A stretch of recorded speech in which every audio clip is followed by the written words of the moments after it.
It prompts me to tell you that, I've had an interesting background. I'm a former practically everything.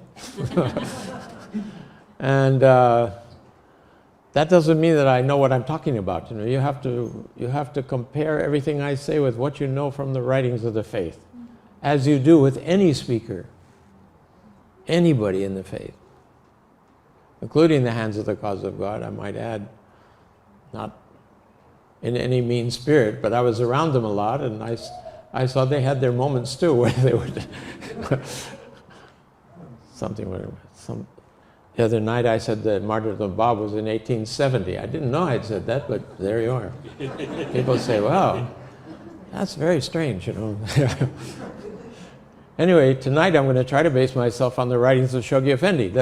The idea of the meetings that I'm holding around the different places here in Southern California is to suggest to us that it may be both useful and inspiring if we review the ministry of the Bab, the role of the Bab in our faith. What's his position? What's his relationship to Baha'u'llah? What's his relationship to the human race itself? So many things. I think it's really helpful. So I've looked at this and I thought, well, what if we're trying to talk about the Bab? What would we be referring to in terms of his role? And I've divided this into some quotations, some readings, some thoughts about, first of all, what is his mission, and then what is his station and rank in the cause, and then about his person. What do we know about his person?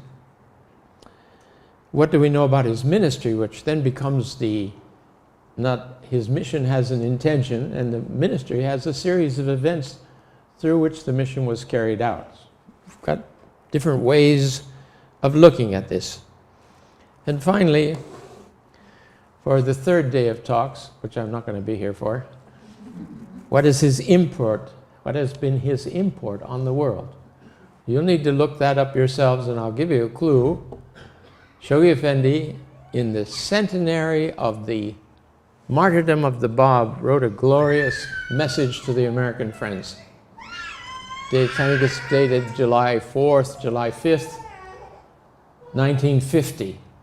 If you look that up, you'll see Shoghi Effendi has poured his heart out and outlined the effects of the mission of the Bab on the world, including the first energies contributing to its coming of age and to the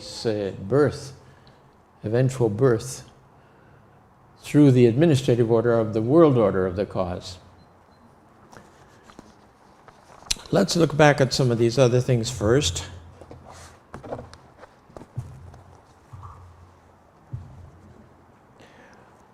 What if you were asked, these are things that I wanted to make us reflect ourselves, If someone said to you, what was the mission of the Bab? Well, you could say, well, I'm a Baha'i, I don't know very much about these things, but I can refer you to somebody else. You can do that. But you have some ideas of yourself. Are you brave? Are you saying, I hope I get it right? And what would I choose out of everything to say is the mission of the Bab? So I just a couple seconds for you to answer that in yourself. You don't have to say anything to anybody else, but let's see where we go from there. Got it? You're all ready now to give a talk on the mission of the Bab, a little bit, a short one, but something with content, which requires us to think back about what we have heard and hopefully what we have read and studied and tried to master in terms of the Dawnbreakers and the selected writings of the Bab and the writings of Shoghi Effendi in so many places. God Passes By and the World Order Letters and the Dispensation of Baha'u'llah, where he's referred to this. This comes from a statement that Shoghi Effendi prepared, a summary of the aims, teachings, and history of the faith for a special commission of the United Nations at the time that the United Nations was looking at the role which different religions in the Holy Land, in Israel, in what was going to become Israel, might have or could have in relation to each other. So it's quite an interesting commission. I think it was fairly large, about 30 people, internationally selected. And they addressed a letter, a request to Shoghi Effendi if he would give to them a summary of the aims and intentions and the position of the Baha'i faith in the Holy Land. And so Shoghi Effendi responded. And these are some of the points he made. He starts right off, he said, the forerunner of the faith, this is not the beginning of the message, this is where he's recounting the history of the faith. The forerunner of the faith was Mirza Ali Muhammad of Shiraz, known as the Bab, the Gate, who proclaimed on May 23, 1844, his twofold mission as an independent manifestation of God and herald of one greater than himself, who would inaugurate a new and unprecedented era in the religious history of mankind. Kind of teases the reader, you know, what does all that mean? So I'm sure it was had its impact on the readers of that commission.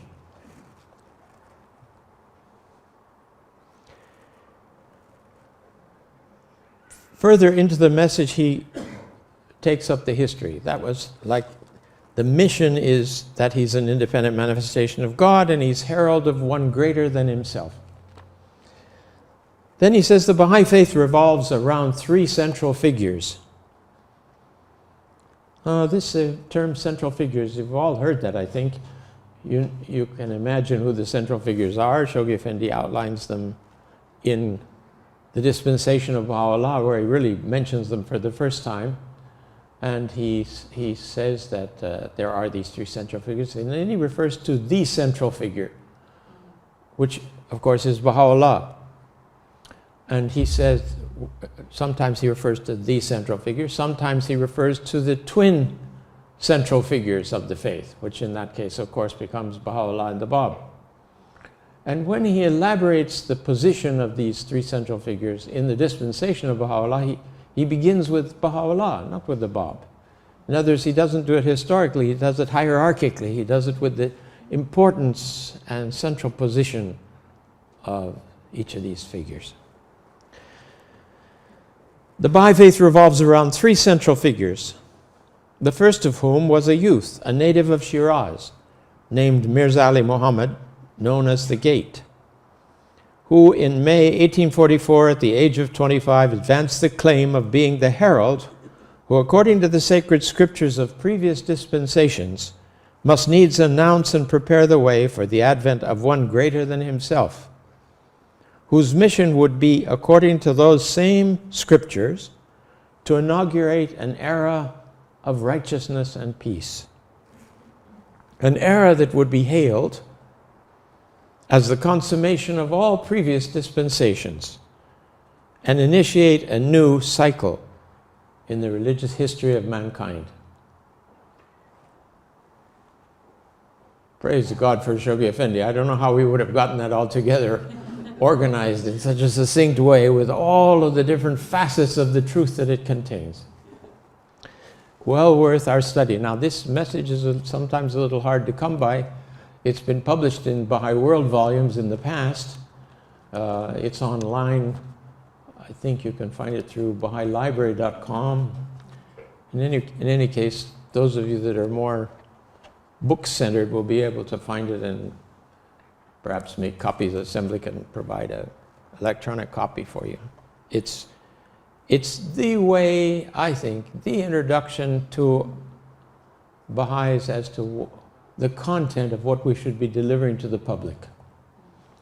You know, okay, with each individual there's perhaps a different way, an approach, or something that we're inspired. We say our prayers and we ask to be inspired and say that which the seekers or people we might speak to during the day in the course of our activities.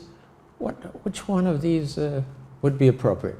All right, that's an inspiration in itself. But when we're giving a general introduction, an overview, if you will, of what the Baha'i Faith is, there's certain things we don't want to leave out, and we want to have them in proper balance with each other. And this is a model of that, you know.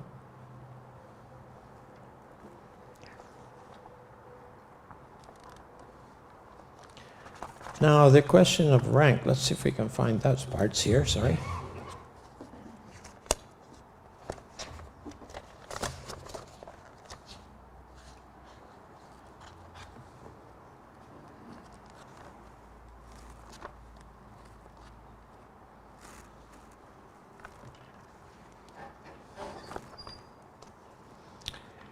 Well, moving on, we're going to come back to the ministry. We talked about mission. We're going to come back to ministry. We're looking now at rank and station of the Bab. Again, back to the words of Shoghi Effendi. This case, I'm quoting from several of the World Order letters, the Golden Age of the Cause of Baha'u'llah and the Dispensation of Baha'u'llah.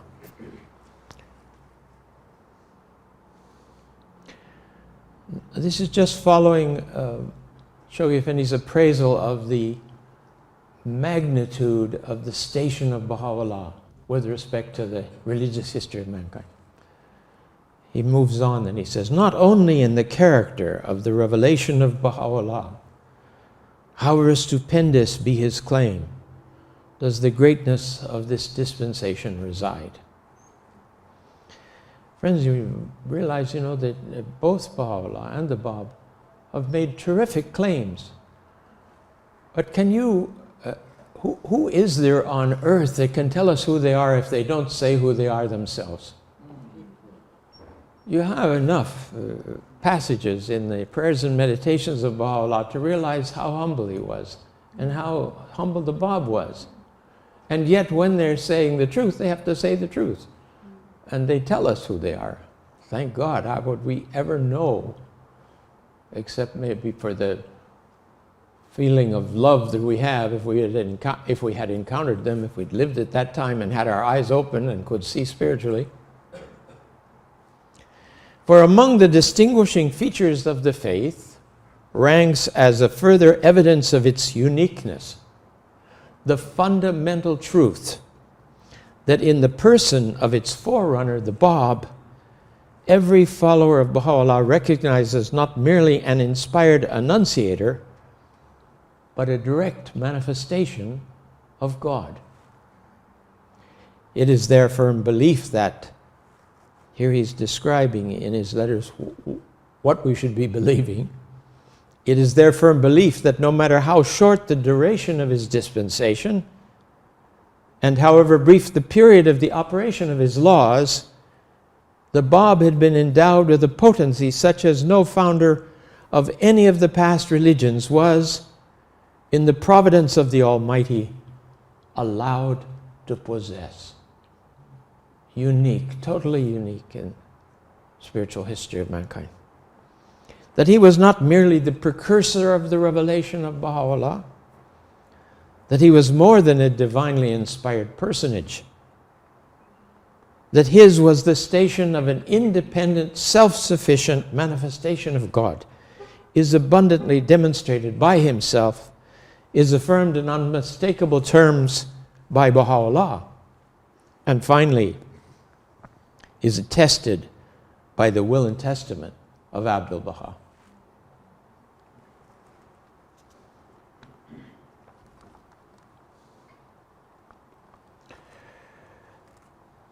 Nowhere but in the Kitab-i-Igan, Baha'u'llah's masterly exposition of the one unifying truth underlying all the revelations of the past, can we obtain a clearer apprehension of the potency of those forces inherent in that preliminary manifestation with which his own faith stands indissolubly associated.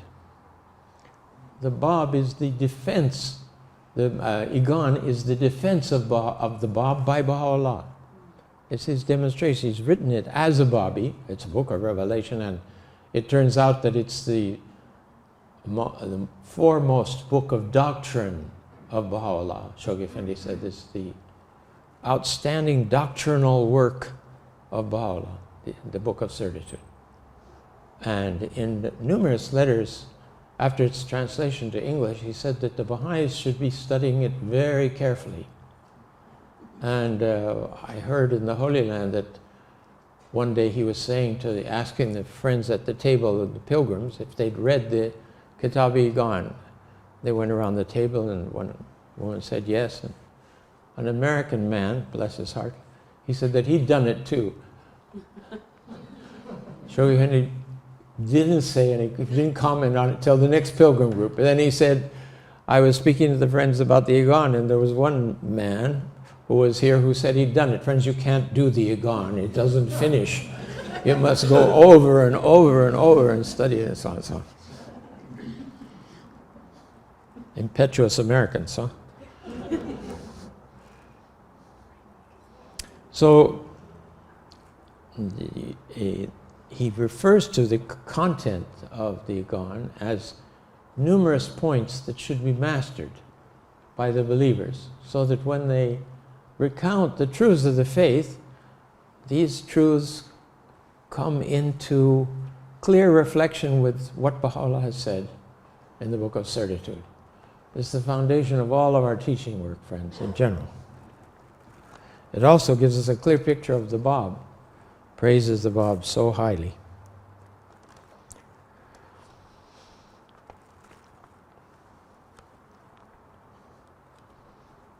Rank and station in a further message here. Shoghi Effendi again refers to this theme, and we're going to read some passages from this tonight.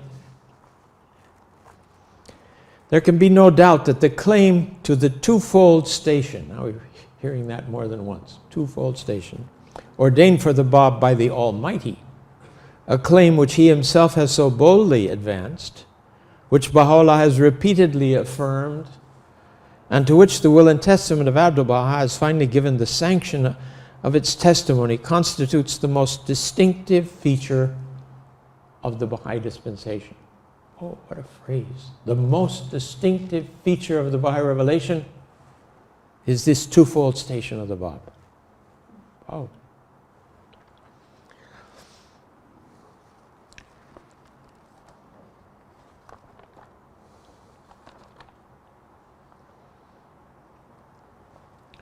When Shoghi Effendi describes the relationship between the Bab and Baha'u'llah, he refers to it with these words: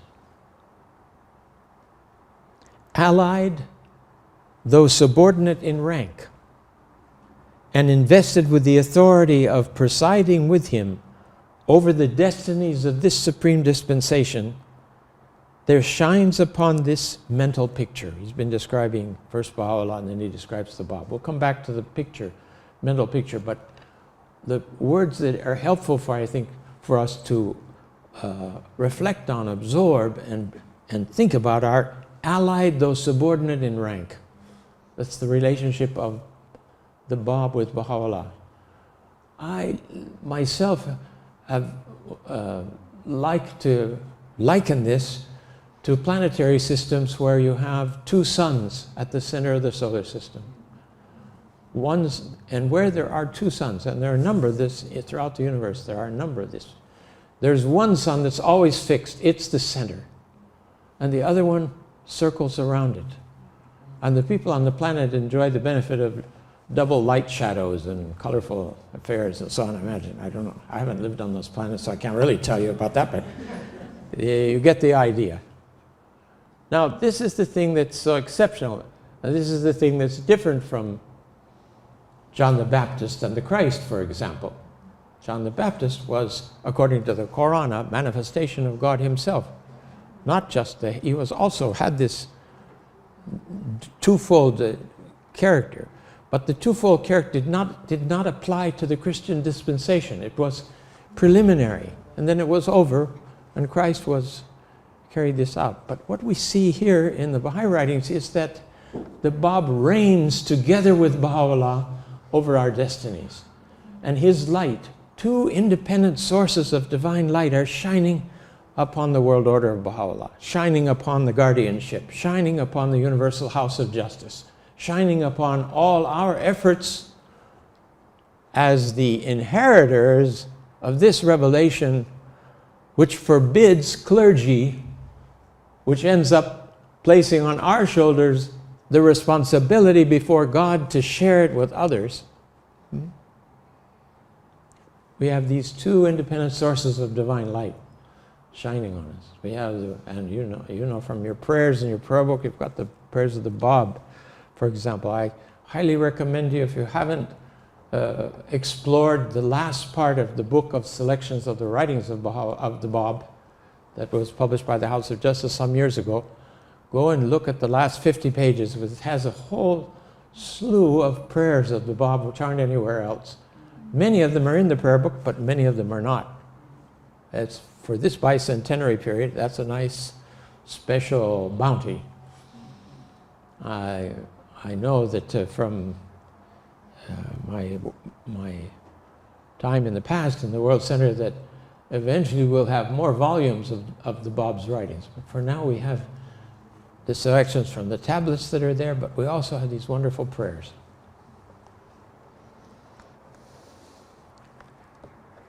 Going back again to the question of the rank and some of the passages that are there, I want to, let's see,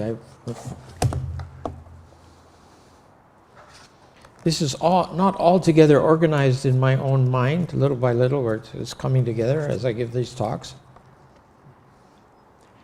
How does Baha'u'llah, in the whole range of his revelation, how does he refer to the Bab? What words does he use to refer to this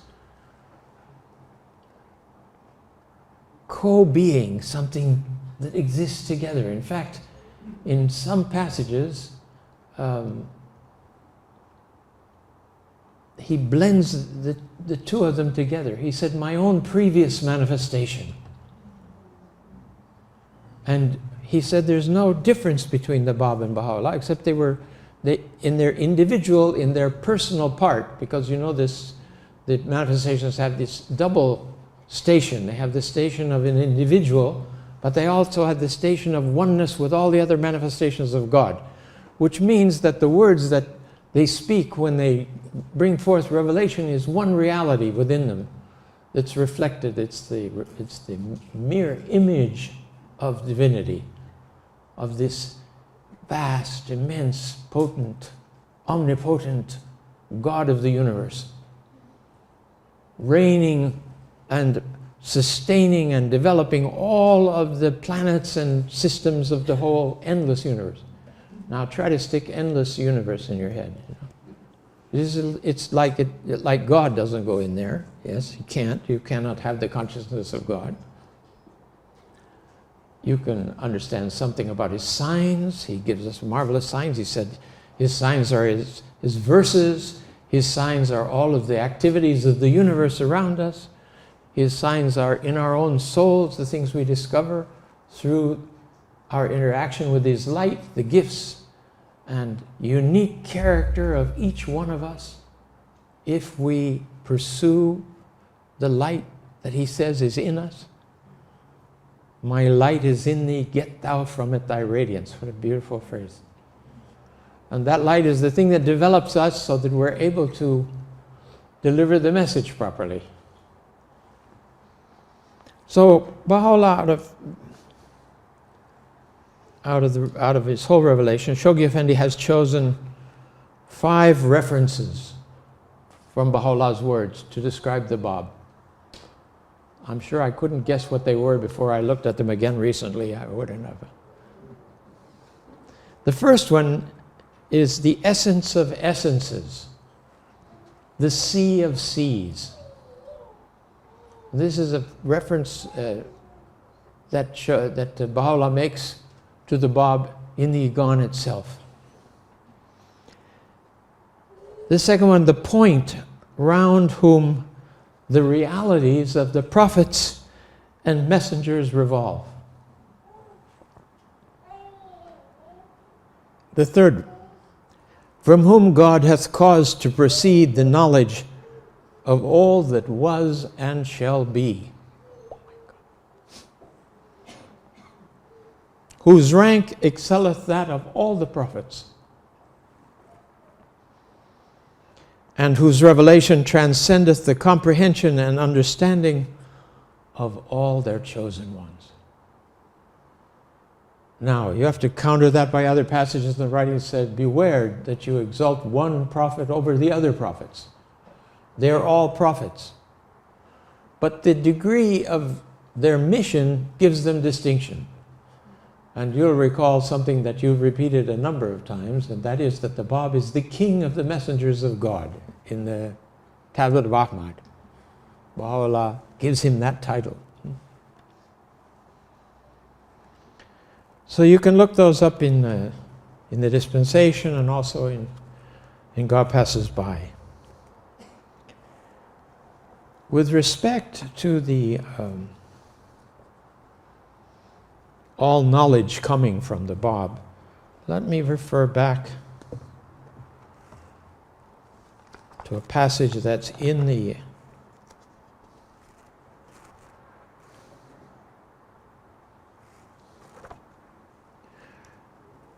Iqan itself.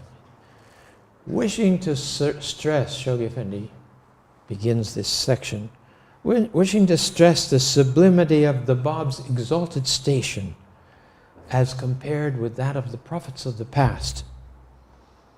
Baha'u'llah, in that same epistle, asserts, no understanding can grasp the nature of his revelation, nor can any knowledge comprehend the full measure of his faith. Could be discouraging. As you hear that, you say, well, what's the point of making an effort? But we're still told to make an effort because some aspects of this thing will come to us through these quotations. Baha'u'llah then quotes, in confirmation of his argument, these prophetic words from a revelation of the past. Knowledge is 27 letters. All that the prophets have revealed are 2 letters thereof. No man thus far hath known more than these 2 letters. But when the Qa'im shall arise, he will cause the remaining 25 letters to be made manifest. The Bab is the Qa'im. His revelation constitutes that terrific outpouring. If knowledge were divided into 27 letters, I mean, it's obviously, somebody wrote The Guardian and said, but some alphabets don't have 27 letters. Anyway, the point is we think of it symbolically. If all knowledge were 27 letters, divided into 27 letters, 2 of them we've had some access to in the past. Now we have 25. All you need to do is read The Gate of the Heart by Nadir Saidi, quoting all these passages from the Bab. It's so profound that it leaves your head twirling to realize what the vastness of the revelation and how that'll be studied once we finish a little bit with our teaching assignment to share the faith with the rest of mankind. We'll have time to consider these deeper spiritual aspects of the cause. Maybe you can get in a few minutes a day now, but in the future I think there'll be a lot more time for that. Behold, he adds, Baha'u'llah adds, how great and lofty is his station. His rank excelleth that of all the prophets, and his revelation transcendeth the comprehension and understanding of all their chosen ones. Of his revelation, he further adds, the prophets of God, his saints and chosen ones, have either not been informed, or in pursuance of God's inscrutable decree, they have not disclosed.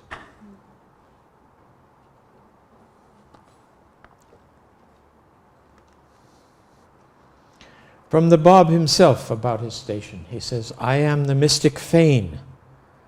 He proclaims his station in the Qayyum al-Asma, the first and greatest of his works. I am the mystic Fain which the hand of omnipotence hath raised. I am the lamp of God which the finger of God hath lit within its niche and caused to shine with deathless splendor. I am the flame of that supernal light that glowed upon Sinai in the gladsome spot. and lay concealed in the midst of the burning bush. Should it be our wish, he again affirms, this is the Bob, it is in our power to compel, through the agency of but one letter of our revelation, the world and all that is therein to recognize in less than the twinkling of an eye the truth of our cause. What kind of a claim is that? One letter, he says, he can issue from his mouth and the whole world will submit and bow down before him. That's the power of the manifestation. He doesn't exercise that power. He releases the energies in the world and he leaves it to our choice, our free will, so that we might participate rather than be awed or terrified into submission. He gives us an opportunity to turn and recognize him. That's the basis of everything our relationship with God is. This is the whole judgment. This is the record they play back for you at the end of your life to see how, so that you can decide which way the scale is going. He says we perform that ourselves. We recognize it. When we see it, we recognize it. Baha'u'llah in a tablet, he's asked about angels. What angels are involved with us? There's a verse in the Quran. It says that some of the angels, 2-winged, 3-winged, 2-winged, 4-winged, 6-winged angels. What does this refer to? And he says there are various categories of angels. The souls that have passed, that are sanctified, that move on to the next world, they have various assignments. He said the most part of the angels are occupied with helping the peoples of the earth. They're the ones that are around when you want to get some inspiration to say something useful to your neighbor. They're the ones that spread the influence of your devotions in the morning, as you see from the passage in the opening of the prayer book. So in the privacy of his chambers recites these verses, the scattering angels of the Almighty will. This is not just pretty talk, friends. This is some kind of a picture that he gives us of how actually the divine energies are propagated. Who knows what your neighbors are experiencing? Don't forget to talk to them about the faith sometime. Again, he says, I am the primal point from which have been generated all created things. That's another thing. The idea of a point is the beginning of everything. And he is that point, he says. Of course, that's he in his internal role as a manifestation of God, having been raised up by God and becoming a focal point for the release of these heavenly forces into the world and into our lives. I am the countenance of God, whose splendor can never be obscured, the light of God, whose radiance can never fade. All the keys of heaven God hath chosen to place on my right hand, and all the keys of hell on my left. I am one of the sustaining pillars of the primal word of God.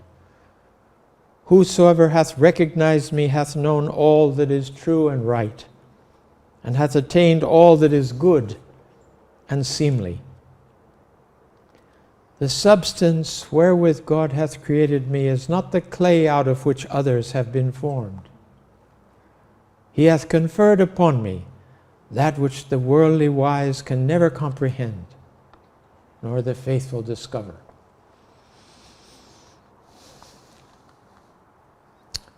I urge you, friends, go back and read and reread these things, read them out loud, think about their meaning, think about the implication, and you're going to come to this bicentenary commemoration full of new spirit.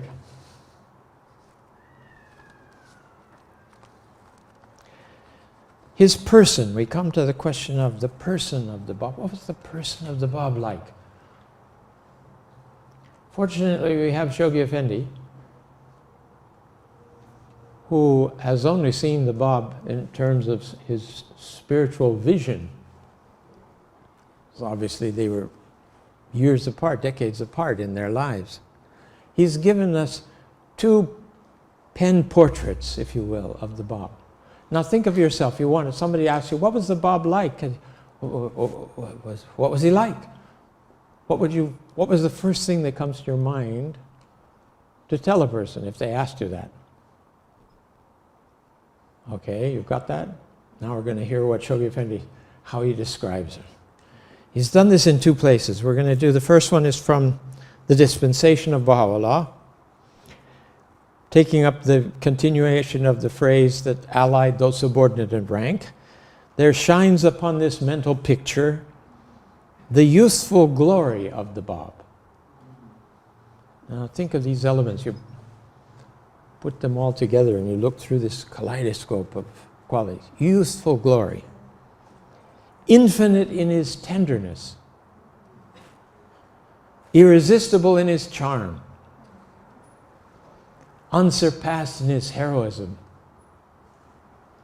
Matchless in the dramatic circumstances of his short yet eventful life. What a combination.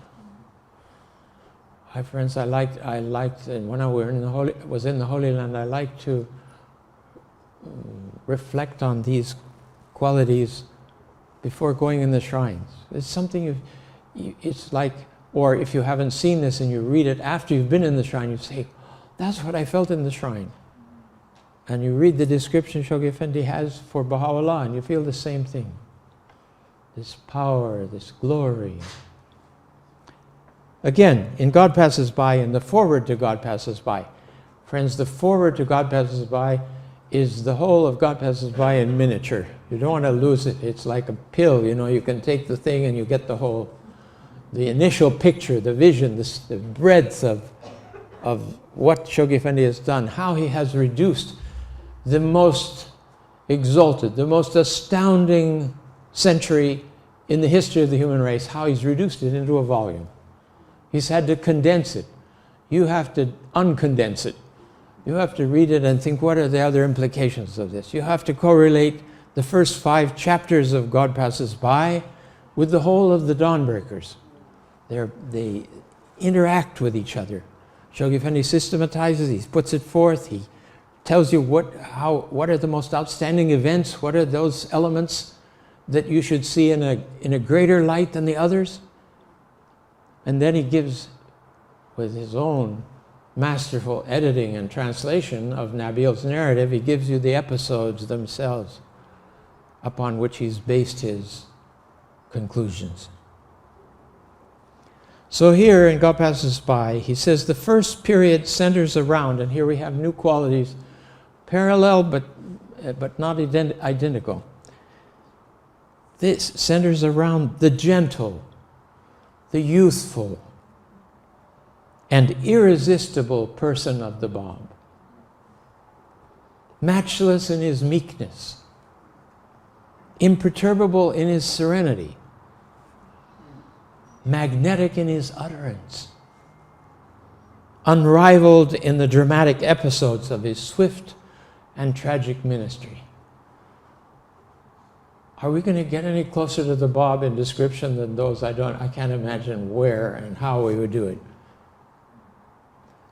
Look them up. If you make them your own, be able to repeat them or share them even in spoken, written form with the friends. Let their vision of the Bab in preparation for this bicentenary be enhanced, enlarged, moved to new horizons, so to speak.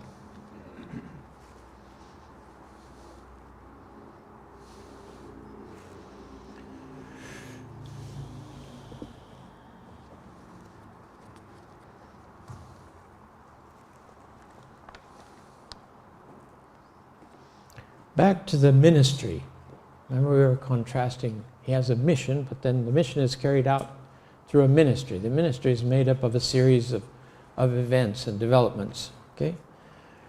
Shoghi Effendi, again, he reduces, it's 9 years of terrific dramatic events, and he reduces it to a few paragraphs in 2 spots, which enables us to kind of take in the miniature picture of it, and then we have the right balance.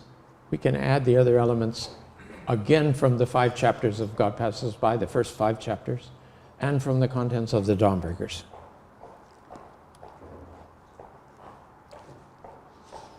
Describing the Bab's ministry, says, swift and severe persecution launched by the organized forces of church and state in his native land precipitated successively his arrest, his exile to the mountains of Azerbaijan, his imprisonment in the fortresses of Maku and Cherik, and his execution in July 1950 by a firing squad in the public square of Tabriz. What's that? 4 stages. Here he's reduced it to 4 different stages. No less, he goes on to explain this ministry, no less than 20,000 of his followers were put to death with such barbarous cruelty as to evoke the warm sympathy and the unqualified admiration of a number of Western writers, diplomats, travelers, and scholars, some of whom were witnesses of these abominable outrages and were moved to record them in their books and diaries. Now, this paragraph is particularly addressed to this commission of the United Nations, because these are Westerners, and this isn't some story that the Easterners tell, and that's all it is. The effects of the Bab's ministry and the events of that period, they moved to Europe, and the hearts and the capital cities of Europe knew about these things.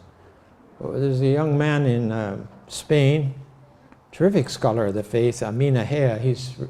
Several of his books are published now, has done research to the degree that he found in Spanish newspapers in the earliest years of the Bab's mission, the burning of the beard of Qudus is reported in Spanish newspapers in 45, 46. Incredible. And successively, every other detail comes out. The expulsion of Mullah Bastami out of Shiraz, reported in European newspapers. There was some bright Spanish consular agent in Shiraz that was sending this news back, and it became syndicated. And people were following it because they saw what an impact the message of this young mercer, this young prophet of Shiraz, was causing in the whole nation. So that's one view. Now, the one in the foreword of God Passes By is another quick summary. Let me share that with you too. This gives you some idea of what are the elements that we would talk about if we want to talk about a reduced history of the Bab. It begins, the ministry begins with the declaration of his mission, culminates in his martyrdom, and ends in a veritable orgy of religious massacre, revolting in its hideousness. It's characterized by 9 years of fierce and relentless contest, whose theater was the whole of Persia, in which above 10,000 heroes laid down their lives, and in which 2 sovereigns of the Qajar dynasty and their wicked ministers participated, and which was supported by the entire Shia ecclesiastical hierarchy, by the military resources of the state, and by the implacable hostility of the masses. What a convulsion the Bab caused in this country. Announcement of this, and then the whole Shia clergy establishment, which Shoghi Effendi says is the prime enemy of the Bab, arises to negate what he's doing, to try to remove the influence that he's having. And that causes this convulsion, really, in the whole country. It's an amazing history. We look back again at the Dawnbreakers, precious. We never have had a look at the early days of Revelation in any writings in the past dispensations of the prophets. It's an extraordinary contribution. A bigger overview for the kind of larger picture, without getting into the details of the events themselves, you'll find in the table of contents of God Passes By. I've seen the letters exchanged between the publishers and Shoghi Effendi and his secretaries, that he has included not only the chapter of each chapter, but he's included subtitles, subheadings, which describe the contents of each chapter. They're not in the book itself, they're in the table of contents at the beginning of the book. But it's very helpful to look and see these, look for and identify these sections in each of the chapters. As a sample, first chapter is the birth of the Babi revelation. Starts with declaration of the Bab's mission, enrollment of the letters of the living, the Bab's pilgrimage to Mecca, the Bab's arrest and departure for Isfahan from Shiraz, the Bab's sojourn in Isfahan. Chapter 1. Chapter 2, the Bab's captivity in Azerbaijan. The significance of his captivity. Shoghi Effendi describes it and brings things from the writings about it. His incarceration in Baku and later in Cherik. His examination in Tabriz. Friends, do you realize when they questioned the Bab, when they tried to trick him, when they accused him of using the wrong grammar in what his answers were to them? So insulting, I mean, incredibly insulting. Who was sitting in that room with them? This 17-year-old Nasruddin, who was to become the Shah shortly later. He saw the Bab declare himself the promised Qaim. Can't say he didn't know about it. He was right there in the heart of it. His crimes and shortcomings are legend. I think it's hard to find anybody in a more difficult predicament when they died than Nasruddin Shah. Mr. Olinga said to me, I was traveling with him and he was reporting on his pilgrimage from time to time. He said, Shoghi Effendi spoke in the most disparaging terms of Nasruddin Shah. And he said when he died, he went straight to hell. I was translating this to former Catholic Baha'is in Buenos Aires, and there was a bit of a stir in the back of the room. One lady started fanning herself. They don't like to hear about hell. Nothing about hell, please. And then, so I thought, well, it was a bit edgy. I turned to Mr. Olinga for the next, and he said, and he's still there. When I translated, and he's still there, she fainted right off her chair, and we had to go and revive her and stop the meeting and so. Nobody wants to hear about hell.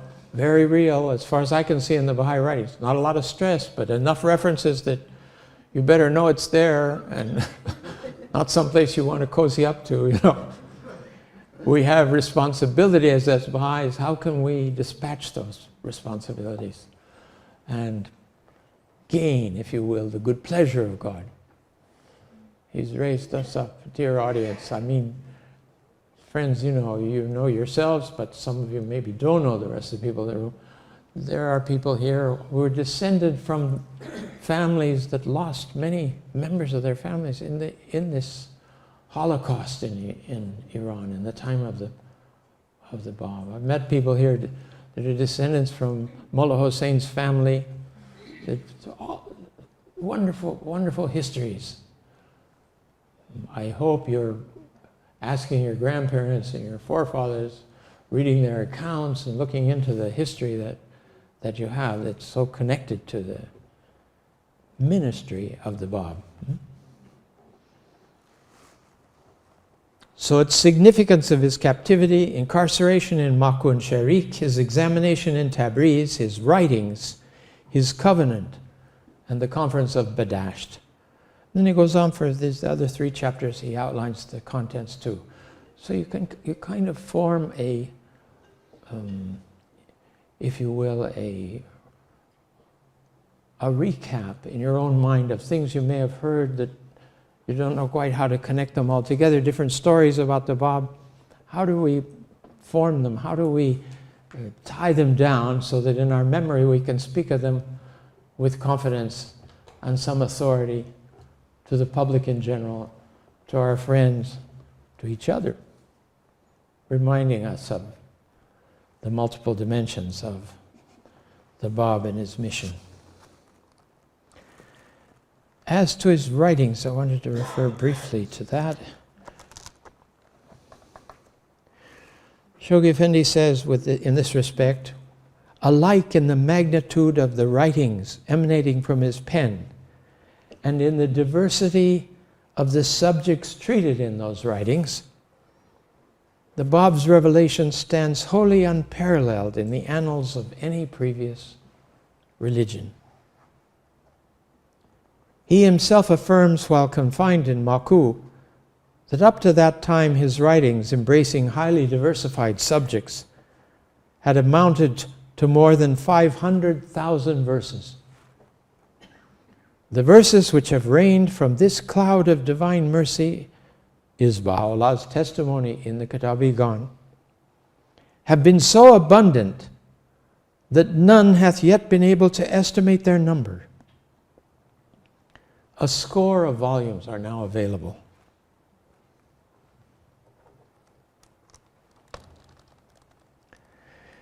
Friends, the World Center, under the direction of the House of Justice, had accomplished, before I left the World Center, had accomplished computerizing, digitalizing all the available writings of the Bab. And can you imagine how many words that was? Digitally recorded words of the Bab's revelation. 5 million words. Now, that's greater than the combined scriptures of all of the previous religions that we have. The Bab has doubled and surpassed the amount of revelation that we've had from the religious prophetic figures of the past. That's extraordinary in itself. So then we wondered, we got busy to count the words of Baha'u'llah. The Bab, in a period of 6 years, his ministry, and particularly the last 3 years were the strongest in revelation. The fact that through destiny, through the acts of the government, through the enemies, through the crisis that was created, he had time to pen the Persian Bayan and the Arabic Bayan and all the things that he wrote. A marvelous thing. He also wrote the Kitab-i-Asma, which is the longest book of revelation of any prophet in history. That's another, we have to thank Nader Saidi, who was instrumental in piecing parts of it that were found in different collections around, manuscript collections around, and putting it together so that we see these, I don't know how many thousands of pages of the Kitab-i-Asma, the book of names, the book of the names of God. And you'll see this theme is taken up in the Bab's writings that Nader Saidi refers to in the Gate of the Heart. That the Bab wants everything to be renamed so that the names of everything are reminiscent of the names of God. So that everywhere we look, we see the signs of this, the influence of this in the world. Quite an interesting concept.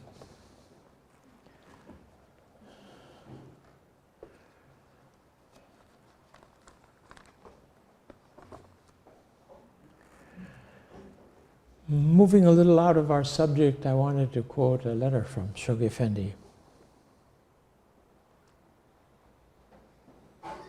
First of all, when I came into the faith, the Guardian was still alive, and I had the bounty of being in meetings where the letters would come by cable, one copy. The Los Angeles Baha'i Center would alert everybody in Southern California who could come tonight. There's a new letter from the Guardian coming, and it's going to be read out. And this was so exciting. We all rushed to try to get to Los Angeles or to the center of town and see what this latest letter was about. I remember particularly a letter in early June about the protection of the faith that the Guardian wrote, where he talks about the coming encounters of the forces of light and darkness engaging in the competition for the rule of the world, so to speak. What exciting things. And he there calls for the appointment of another auxiliary board. He called for one for propagation, and this time he called for one for protection, and said that there were evidences of the agitation of the enemies. He was under assault in the Holy Land. The family, the disaffected family of the guardian, was busy trying to take the properties and shrines away from him, saying that they were a family inheritance and he couldn't keep it from them, so to speak. And Shoghi Effendi wouldn't meet with in the courts at all. He sent the hands of the cause, and then he had lawyers, intermediaries. He said the hands of the cause will not sit with these enemies in the same room. There was a meeting room, and the lawyers went back and forth with the discussion, and that took the court proceedings. And the court proceedings were lost to the enemies. But this caused a difficult disturbance. Ahmad Sohrab had arrived in Tel Aviv. He held a press conference. He said, I'm secretary of Abdul Baha. I want a press conference. They came. He said, you know, I've come back to help the work of the cause here and so on. They said, what, isn't there a guardian appointed? And he said, yes. He said, yes, there is. But he hasn't worked out very well. Can you imagine the nerve of this guy? Shoghi Effendi died. Within 30 days, Ahmad Sohrab died. And his organization just came apart. There's no trace of it at all. And Shoghi Effendi said it was the destiny of people who heard of the faith through the covenant breakers, that weren't covenant breakers, that they would come to the faith. They eventually came, and they would come to the cause. They'd find out the difference. If the friends only realized, Shoghi Effendi addresses us. The point I wanted to add was they complained to the guardian. Somebody wrote and said, we're under such pressure, Shoghi Effendi. He's calling everybody to arise and get out. He wants to see a veritable exodus from Los Angeles and Southern California to the goals throughout the world. Somebody wrote back and they said, this is too much pressure, Shoghi Effendi. It pushes us all too much. Shoghi Effendi said, there's no pressure from the guardian. This is the pressure of historical circumstances. You are the conveyors, the purveyors of the knowledge of God in this day. It's the pressure of the world needing to know. He said the Baha'is are not drawing sufficiently on the divine confirmations. They are under pressure in the world on high, wanting to see instruments where they can get up and do something, and you'll see what confirmations and assistance you'll draw to yourself.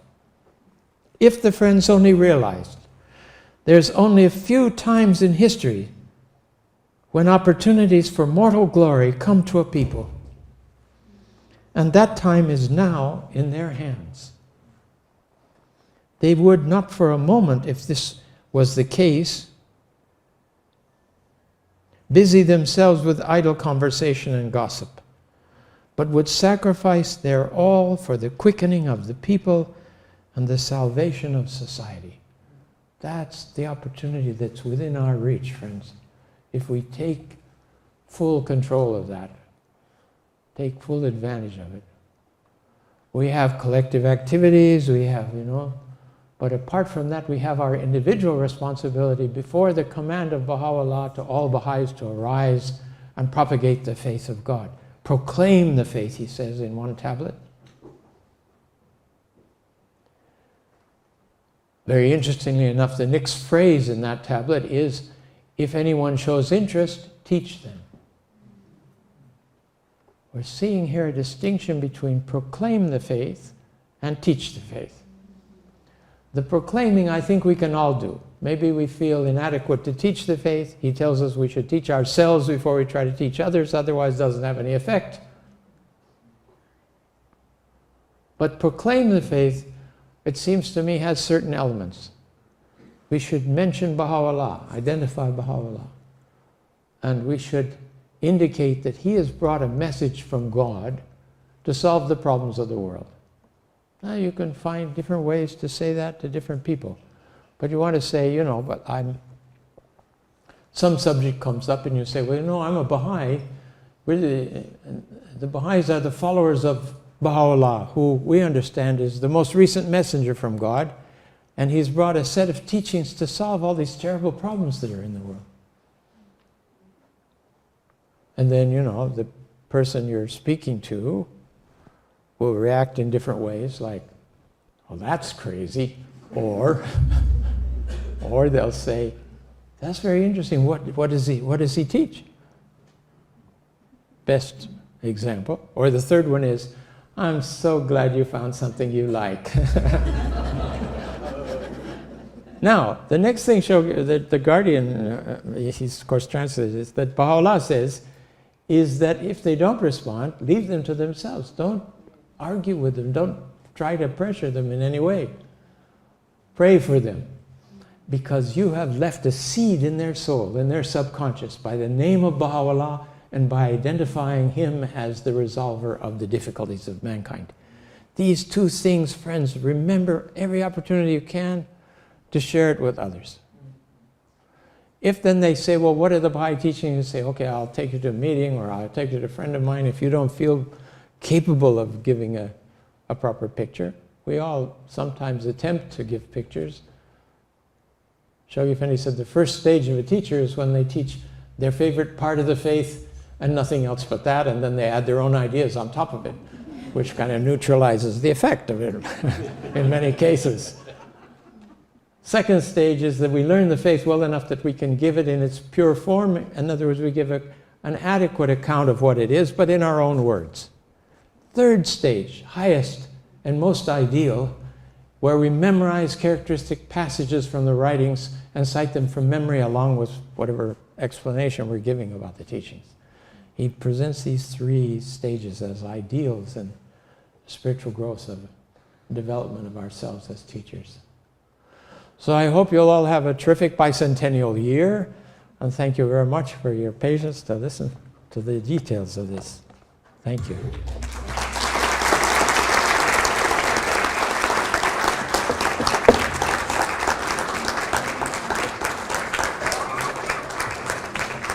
Thank you, please.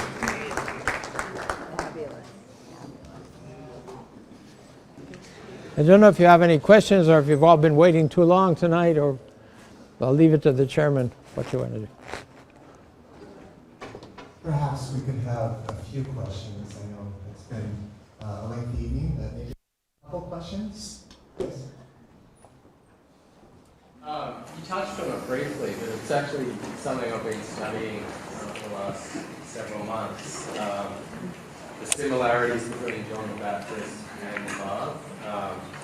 Completely ignorant about the Quran and what it says about John the Baptist, but just from my own reading, you can't not see the similarities between the two from the start right up until this as well. Mm-hmm. No, of course, it's very parallel in the part of being the herald and a messenger, because we have accounts that in... Sure. So the question is about the differences or the similarities between the mission of John the Baptist, who was the herald of Christ, and the Bab. One of the thing that is the distinctive thing is that the Bab reigns with Baha'u'llah over the destinies of the whole Baha'i dispensation till the next manifestations appear. So that's one thing. But there also is accounts in Islam about John the Baptist revealed laws. One of his laws was baptism. In case you thought, well, what kind of laws did he have? And he baptizes the Christ also. So it's very, very parallel. There's an interesting exchange in the World Order Letters, World Order magazine in the past. And I couldn't tell you what year it is, probably 85, but some scholar that's got control of that. There was a back and forth between Firuz Kazemzadeh and other Baha'i scholars quoting different passages in the writings that hadn't been translated with respect to the similarity of the missions of the Bab and John the Baptist. It's amazing. John the Baptist played a very significant role in that. It's just that we have this unique plus in our era that the Bab, together with Abdu'l-Baha, reigns over the destinies of the faith. Together with Baha'u'llah, reigns over the destinies of the faith. Yeah. Please. I wonder if you could just explain what is meant by primal point a little bit more. It's not a concept I'm familiar with in like English language. I don't know if it has like a particular significance in another culture or if it's just all things made new. Yeah. Interesting question. I think one of the important elements of this is the primal point also becomes the point of revelation, in the sense that when the pen hits the paper, it makes a point. And then the point moves into a line and forms into different characters that become revelation. So revelation has the inspiration, then it's the whole revelation is made of the ink, in terms of what we see of it years or decades later. And with that movement of his pen, he causes the movement of creation.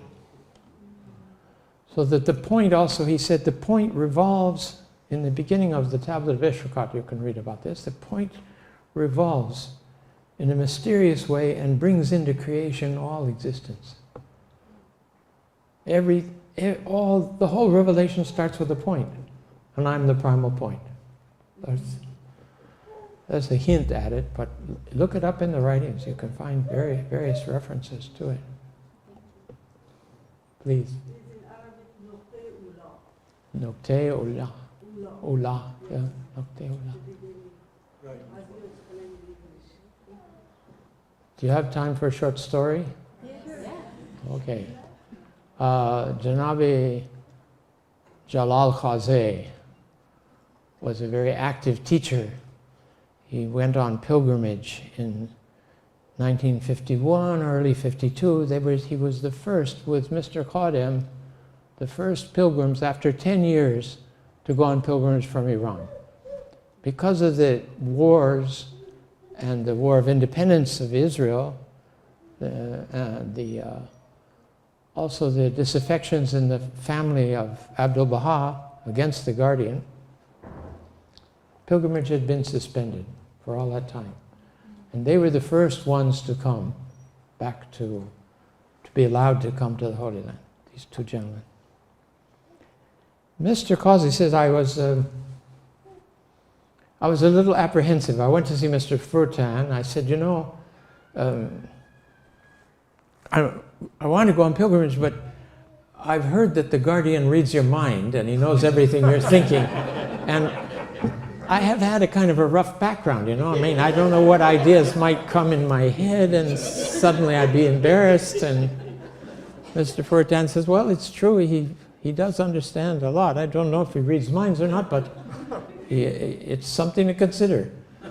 So Mr. Qazi prayed a lot about it. He said, I finally decided I'll chance it, you know, I'll go.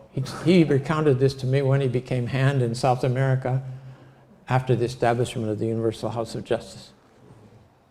And I was one of the auxiliary board members that was serving under him. And he said, so Mr. Khadim and I arrived, and we stayed in the Eastern Pilgrim House, and in the afternoon, it was the custom of the Guardian. He would be driven up the mountain, the car would come right to the front of the Pilgrim House there, and he would join the Persian men. The women were meeting with Rhea Khanum in the house of the master, and Shoghi Effendi would join them as well after he finished visiting with the Persians. And so they'd walk together to the shrine. Mr. Khadim was impassioned with the Guardian. He loved the Guardian so much. Mr. Qazi says that we arrived at the marble steps, you know, the first movement towards the shrine, we get to the marble steps. And Shoghi Effendi praised Mr. Khadim in a very effusive way. And Mr. Khadim passed out.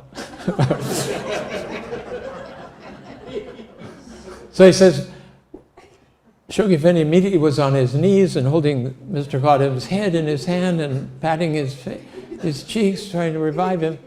And he opened his eyes and he saw the guardian right there. I passed out again. Mr. Qazi said, we finally got him on his feet and we proceeded to go to the shrine. And it was the subject of the guardian. He would take the pilgrims one day to the shrine of the Bab, and then on a subsequent visit he would take them but he wouldn't go to both shrines on the same day with them. Now we're trying to get everything we can and we go everywhere. But that wasn't the custom of the guardian. So this first visit of these gentlemen to the shrine of the Bab with the guardian, of course, removed his shoes. They removed their shoes. They went inside. The guardian went right up to where the tablet of visitation was, stood there, and began to chant the tablet of visitation. Friends, can you imagine being in the shrine of the Bab with the sign of God on earth and he's chanting the visitation? If you can't get close that way, I don't know what's going to happen. So Mr. Qazi said, I stood at one side in the back where the curtains are, the entryway was there, and we each stood on one side and waited for the guardian to finish, and the guardian then prostrated himself, and after some silent prayer, he stood up and backed out very reverently to come out of the shrine. He said, well, at that point, I didn't know, Mr. Qazi said, I didn't know do we face the sign of God or do we face the threshold? So he was fairly portly. He said, I managed to half it. And Mr. Qadim did the same. And Shoghi Effendi backed out and came out. And they went forward then and said their prayers, and then they came out. And when they came out, Shoghi Effendi had put his shoes on, and he was pacing. And he was saying, the station of the shrine is very great. He said, the friends don't understand the station of the shrine. He said, we knew which friends he was talking about. That was clear. We were the only ones there. And then as we stood up, he began quoting these statements of Baha'u'llah. He's the point around which revolve all the manifestations of God, and the prophets and saints of bygone ages are circling in adoration this blessed shrine. And he said, we got to the front. He had repeated several phrases like that. We got to the front of the shrine, and Mr. Qazi said, I didn't mean to, but I thought to myself, my heavens, what's left for Baha'u'llah? Everybody's here with the Bab. Shoghi Effendi stopped. He said, turned around, looked right at my face, smiled, and he said, and then the Bab and all those that circle around him circle around Baji. Thanks, friends.